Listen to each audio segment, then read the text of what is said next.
नमस्कार दोस्तों, इस वीडियो में हम पढ़ेंगे अध्याय 2 घर, जो कि लिया गया है कक्षा 2 विषय हिंदी किताब सारंगी से। हम इस कविता को पढ़ेंगे और अंत में इससे जुड़े सभी प्रश्नोत्तर भी करेंगे। चलिए शुरू करते हैं। अध्याय 2 आनंदमयी कविता घर।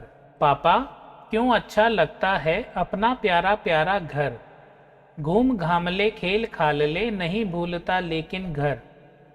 नहीं आपको लगता पापा है माँ की गोदी सा घर, प्यारी प्यारी ममता वाला सुंदर सुंदर न्यारा घर।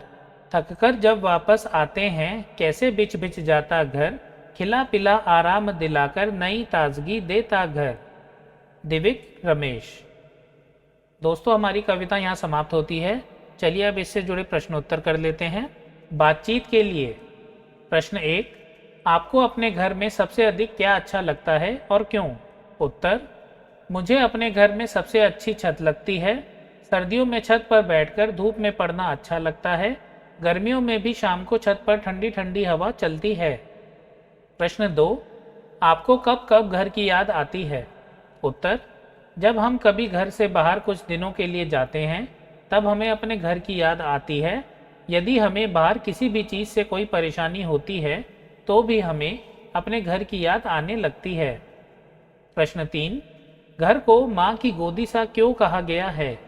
उत्तर, हम कहीं से भी घर पर आते हैं तो आरामदायक और सुरक्षित होने का एहसास होता है, जैसे बच्चा माँ की गोदी सा आराम महसूस करता है, इसलिए घर को माँ की गोदी सा कहा गया है।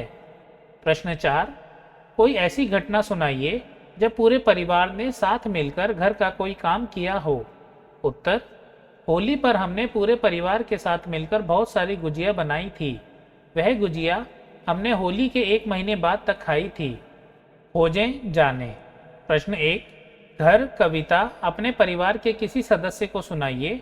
घर या परिवार पर उनसे कोई अन्य कविता या कहानी सुनाने के लिए कहिए। उत्तर, घर की यादें। घर की चौखट पर रखते ही कदम बदल जाती है सारी फिजा।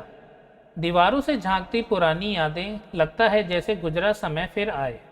घर की खिड़की दरवाजे की बातें, कितने अनकहे जज्बातों की सौगातें। थकान मिटाती आराम देती छाँव, घर तुम हो मेरे जीवन की अनमोल दांव। तो दोस्तों, आप घर कविता अपने परिवार के किसी सदस्य को सुनाइए और घर से जुड़ी अन्य कविता भी हमने कर ली है। चलते हैं अगले प्रश्न पर। प्रश्न 2, अपने परिवार के लोगों से बात करके पता कीजिए और लिखिए। परिवार के लोग आप किस नाम से बुलाते हैं? आपकी माँ की बहन मौसी, आपकी माँ के भाई मामा, आपके पिताजी की बहन बुआ, आपके पिताजी के भाई चाचा। दोस्तों, हमारा अध्याय 2 आनंदमयी कविता घर यहाँ समाप्त होता है।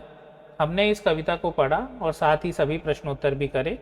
अगर आपको वीडियो अच्छी लगे तो इसे लाइक कीजिए और अपने दोस्तों के साथ इसे शेयर कीजिए। अगर आपने अभी तक मेरा चैनल सब्सक्राइब नहीं किया तो इसे सब्सक्राइब कीजिए और बेल आइकन भी दबाइए ताकि नए वीडियोस के नोटिफिकेशन आप तक पहुंच सकें। मिलते हैं नेक्स्ट वीडियो में। तब तक आप अपना ध्यान रखें और बड़ों का आदर करें। मैं हूं वैभव। वीडियो देखने के लिए धन्यवाद।